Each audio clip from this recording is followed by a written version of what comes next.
I hate, like, seriously hate when sports leads to very dumb conversations. And unfortunately, this is happening right now in the WNBA. Allow me to explain. What's going on, guys? Welcome back to BoxInOne, a basketball podcast and social media content creation platform created by Royce Chand and Joaquin Powell. Again, Joaquin in the flesh. It has been a minute. Royce has been holding it down on the TikTok and the Instagram. Make sure you follow those socials down below. Wherever you get your basketball content, we are there. Whether it is Instagram, TikTok, YouTube, Spotify, YouTube, where you're watching this video. So if you like the content, make sure to like, comment, share, and subscribe, and click that notification bell to get notified when BoxInOne drops new content. It is very hot where I live. So in the midst of going to the gym and writing stuff and studying for the LSAT, doing all this different stuff and preparing for last year of college, it's tiring. And sometimes you look at that iMovie editor and you're like, maybe not today. And you look at the scripts you wrote and you're like, maybe tomorrow. And then tomorrow comes and maybe you're up late on the game playing 2K or Fortnite because for some reason all we do is play shooting games or running games now. That's it. Well, I guess in Fortnite you do shooting too. So should I just say like shooting and hooping, or like they're both shooting games? And I'm not getting back on Black Ops 2. I'm washed. I'm not getting back on Black Ops 2. So yeah, I guess we all play two games. We play two different variations of the same exact game. My point is, though, Royce has been holding it down, so salute to Royce Chand, but I am back, getting back on the content creation grind. The WNBA for the last week, because the one thing that I have not stopped doing is watching basketball. Obviously, NBA season has ended. We're still covering free agency as well on the channel.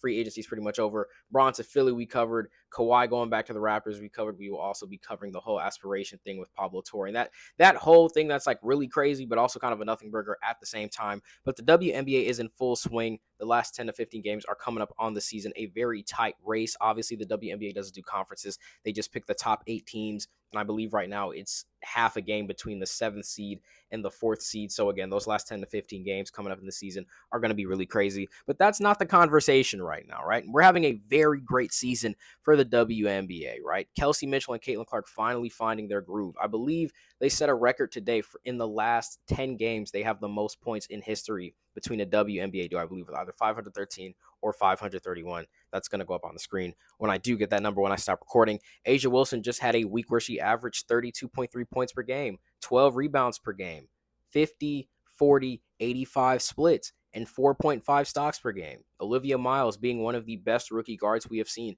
in such a long time. And you also have Paige Beckers and Caitlin Clark, again, in their sophomore and junior years, doing great things. Clark had a rough start. Now she's coming into her own, not only as a playmaker again, but as a scorer. The Indiana Fever, their big three with Mitchell, Boston, and Clark are finally healthy. Washington Mystics are having a resurgence, right? There's so many great stories right now in the WNBA. I mean, staying on the Indiana Fever, Kelsey Mitchell just broke the record for the most straight 20-point games in WNBA history today against the Chicago Sky with 16 and counting.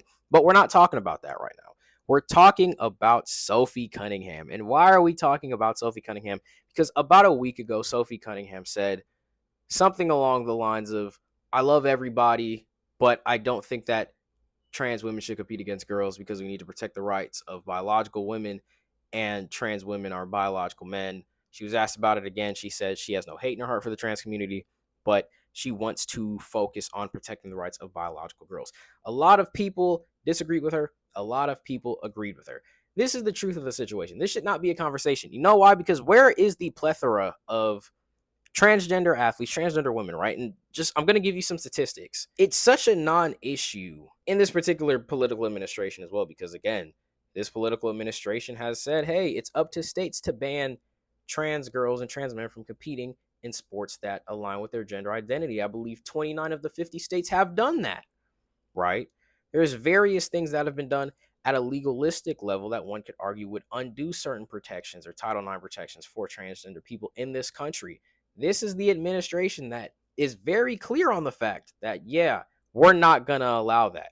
Now, again, some numbers. Out of the 510,000 plus NCAA athletes that are in the competitive pool, I want you to make a guess right now with how many of them are transgender. I'm going to let you do that, and I'm going to play some Jeopardy music.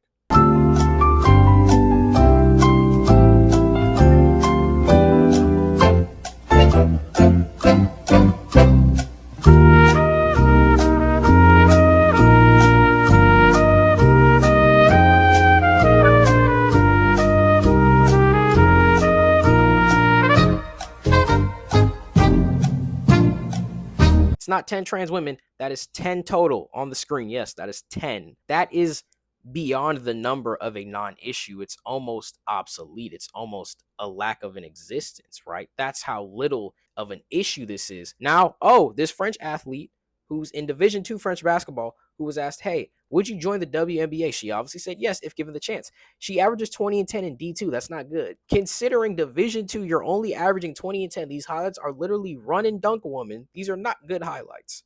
You're averaging 20 and 10. I'm not disrespecting her at all as a person, but just as a basketball player, you're not even Division I in EuroLeague. You're not good enough to make it to the WNBA. But outside of that, again, where is this influx of trans athletes that are threatening the integrity of women's sports? Where are they? There's not an influx of trans women athletes saying, hey, we want to go in the WNBA. We're knocking at the door. We're knocking at the door and we're trying to get in the league, but the league isn't allowing us.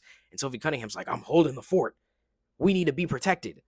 Why is this a thing? Why is this a conversation? Because if we're talking about protecting women in general, right? If we're going to go down this little road of the whole conversation surrounding trans women, it's the thing of, oh, well, I don't want to use the bathroom with a man, or what if a man takes advantage of trans women being allowed to go in bathrooms and dresses up as a woman? And then it's like, no, I'm not really a trans woman. I'm a predator. What if that happens? I'm not saying those are not real things. But again, it sounds like you're scared of men. You're not scared of trans women. Banning transgender women from bathrooms does not stop men from coming in there and assaulting women. It simply does not. No man is going to say, I'm ethical. It's only me in this. I should say no evil man. I should specify that. No evil man is going to say, I was going to just R-word her, but she went to the women's bathroom. It's nobody here, but I can't do it anymore. That'd be unethical. No, I promise you, none of them are going to think that. So it's like at the end of the day, you're not even stopping the actual problem, which is evil men assaulting women. You're not stopping that problem at all. I don't want my daughter in a room, in a locker room with trans women, because about her safety. I understand that. But again, from most of the issues we have where women get unfortunately sexually assaulted in these locker rooms, they come from male coaches. Again, trans women are not the issue. So you're having this conversation about use common sense, protect women's sports, but none of y'all are talking about the WNBA before. None of y'all are in these broader conversations about power dynamics between coaches, whether male or female, that are abusing these female athletes. Y'all are extremely quiet when we're talking about protecting girls, protecting women. Y'all are not having these conversations. Y'all are not applying this across the board. Again, a lot of people who are having this conversation about protecting biological women are the same people who got very geeked when things like Roe v. Wade were struck down and women did not have the option to choose. Regardless of how you feel about abortion and Roe v. Wade, everybody should have the choice to make their own decisions for what works best with their lives. But a lot of people who are on this Sophie Cunningham train were very happy that that choice was taken away. Again, is it about protecting women? Or do you just not like trans people? Do you just have a hate boner against trans people? And this is yet another conduit and outlet for you to get that into the public masses. Because again, these people are very inconsistent, right? When I look at somebody like Matt Walsh, when Caitlin Clark was like, I don't know, it's up to the league to decide those things. We just got to do whatever. And let me make sure I'm getting his name right. Matt Walsh. Matt Walsh is an American right-wing political commentator and podcast host, right? That's pretty much all you need to know. This is a guy who tweeted after Caitlin Clark would not say anything directly about what Sophie Cunningham was saying. All this anti-white racism Clark is experiencing, and she's a coward. She's not standing up for herself as we've been doing on social media. Maybe because she's an athlete and she understands things happen on the court and things get physical. Maybe that's why.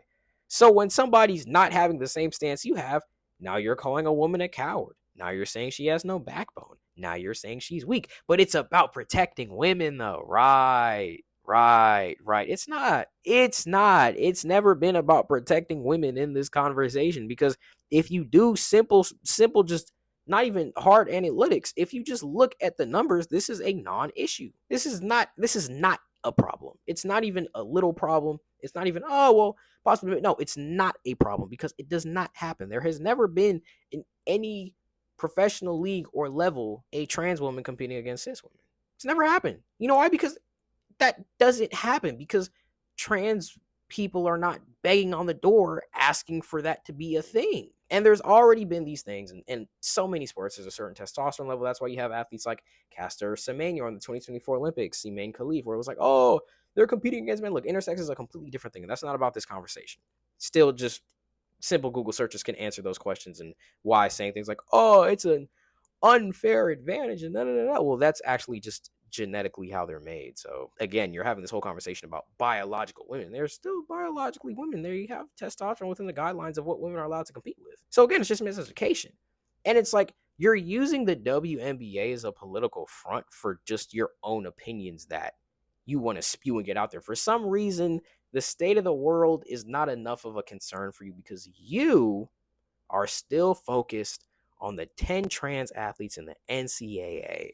That just pisses you off. Doesn't make any sense. It's the dumbest conversation ever. It's the most nothing burger conversation ever because, again, this is a non-issue. There has never been a trans woman. It's like people have this fantasy to make a mockery of women's sports. This man with a wig is going to come in and compete and dominate these women. I'm Enos Freedom, and I'm competing and I'm declaring for the 2027 WNBA draft. I don't even know the name of the other guy who did it. James, I don't even know his name. I just know he literally didn't make it into the NBA because he was scared of planes. I think I'm not going to get into that. I'm not going to get into the legal situations he may or may not have been in for assaulting women as much as, he's making a point about protecting women. And, it's just kind of odd to me, though. It's dumb. It's dumb. Like, there's no other way for me to say this. It's a dumb conversation because it's a non-issue. And anybody making this an issue or saying, this is about protecting women's sports. No, it's not. No, it's not. The WNBA is having an amazing season where so many of these women are doing amazing things. And for some reason, people can't just keep it to that.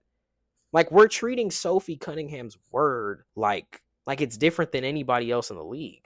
There's athletes like Gabby Williams who said they would have had no problem competing against trans women. Sophie Cunningham says she does. They're both athletes in the WNBA. It's two different perspectives. Let it go. Literally, just let it go. The fact that this issue is spurred out of control to the point of Kathy Engelbert saying, well, I'm going to get a commission of people and we're going to try to define like what it means to be a woman in the WNBA. Like, oh my gosh.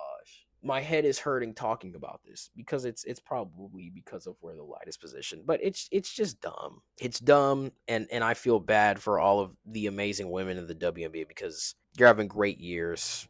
Viewership records are set. All-star record attendance records have been set, and that's not the conversation. All we're doing is talking about what one role player who's averaged 2 points on like 0 of 9 in their last 2 games is saying because y'all want to get something off wherever you can get it off at. Like, come on, bro. With that being said, though, guys, that is going to do it for us today. Again, as always, if you enjoyed the content, make sure to like, comment, share, and subscribe. Follow all of these socials down below in the description, whether you get your hoops content on TikTok, X, Threads, Spotify, YouTube, where you're watching this video. Make sure to follow all of those to get updated when BoxInOne drops new content. And until then, we will see you all in the next one.